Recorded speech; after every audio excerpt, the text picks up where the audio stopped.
જો વિક્રમ ઠાકોર અલ્પેશ ઠાકોર વિશે શું બોલ્યા?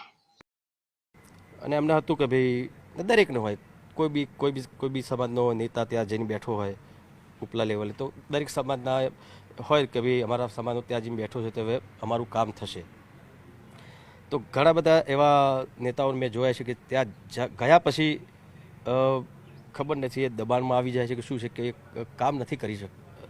લીગલી હોય તો બી એક નેતાઓ કામ નથી કરી શકતા.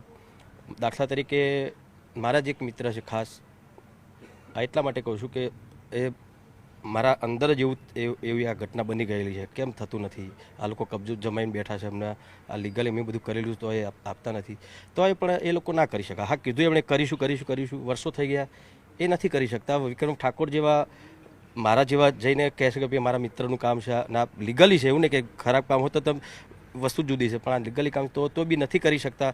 એ બધું જોઈ પછી મને બી લાગે કે સારું ચલો હું રાજકારણમાં જોડાવાનું વિચારું છું, પણ સારું હું બી આ જગ્યા પર પહોંચીશ અને તમારા જેવો કોઈ મિત્ર મારી જોડે આવશે, બહુ સારા મિત્ર હોય કે પણ તમે ના હોય મિત્ર, પણ તમે તમારી જોડે જે કામ તમે લઈને આવ્યો છે. કલાકારોને લઈને વિવાદ ચાલી રહ્યો છે, કલાકારોને લઈને વિવાદ ચાલી રહ્યો છે. બાકી કલાકારોને તો એટલું જ કહીશ, એકબીજા મળીને રહ્યો. આ કાજુ લાવ્યો છું ખાસ કલાકારો માટે, મસ્ત ખાવ, તમે ખાવ. સવાલ બહુ અઘરો પૂછ્યો મને તમે, પણ તમારો પ્રેમ આપતા રહેજો, તમે ખાવ.